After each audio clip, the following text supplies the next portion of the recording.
Welcome to the Winston Salem Eldercare channel, brought to you by Greg Brewer and the great folks of Right at Home Winston-Salem. Today's guest is Bailey Liipfert, elder law attorney and principal of the Liipfert Law Group. Well, welcome to the Winston-Salem Eldercare channel. We're glad that you tuned in to us. And today I have with us Bailey Liipfert from the Liipfert Law Group here in Winston-Salem, North Carolina. Bailey, welcome. Thanks, Greg. It's good to have you here. Good to see you. So, Bailey, let's start by asking a question. How long have you been practicing law? I've been practicing law now for over 25 years. And almost since the beginning of my practice, I've been working and serving elders in our community, folks over 65, and families with children or family members that might have disabilities as part of my practice. Oh, great. So tell us about your practice. Are there any specialties? You mentioned. Yes, I am a certified elder law attorney by the National Elder Law Foundation. I was certified, I think, around 20 years ago, and was one of in the second class of certified elder law attorneys. If you live here in North Carolina, we also have certified elder law attorneys by the North Carolina State Bar as well, and I'm also a certified elder law attorney through the Board of Legal Certification by the North Carolina State Bar as well. And around the country, the term CELA for certified elder law attorney is something to look for if you're trying to find an attorney that might be able to help you look for a CELA. Okay. So CELA, Yes. Learn something new. Yes. So tell us, Bailey, what area do you service? Is it Forsyth County, the state of North Carolina, other states? I would say most of my clients are either from the Winston-Salem, Forsyth County area or the counties surrounding us. I do have clients all over the state of North Carolina as well. When I first started practicing elder law, there really weren't many elder law attorneys. In fact, I didn't know the term elder law attorney when I became one. And I really worked with people all over the state of North Carolina. Now there are more attorneys in the state who do some of the same types of practice, but in some situations I work with people at the coast or even in the mountains. Oh, well, that's a nice place to visit. Yes. Tell us about your typical client. What's their profile? Do they have to be over 65 or? Clients don't necessarily have to be over age 65, but a lot of times clients are over 65 because that's when health problems tend to come up.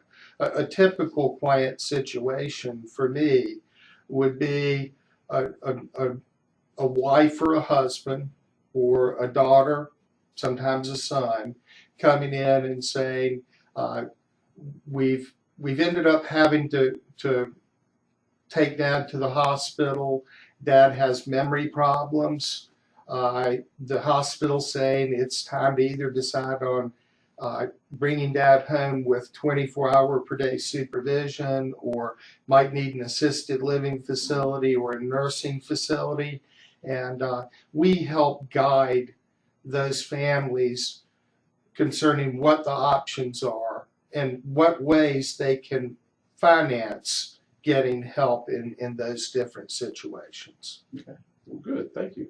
It kind of brings me to, I would ask you, without using any particular names, obviously, in confidence, but is there a particular case or situation that comes to mind for you that you can explain to our audience so they can kind of get a view of the services you provide, any services you may have provided to a particular family? Sure. A typical client that I think gets the best type of service comes in to see us early, even before a crisis happens, where we can look at estate planning, we can make sure that powers of attorney have been drafted correctly to do planning when a crisis happens. And an example of that, a lot of times people figure a power of attorney is a power of attorney, but the actual wording of that power of attorney can affect what you can do and the way that you can plan for contingencies in the future. So I'd say probably 80% of the folks that come in have a power of attorney that probably needs to be updated. And that's one of the most important first steps, is looking at that. Okay. If you have a loved one that has dementia, someone who needs to be taken care of, what happens if the caregiver passes away? The caregiver spouse, typically. What's going to happen? Well, if that spouse has created a trust under her will to take care of her husband with dementia, that's going to give us more planning opportunities. Okay.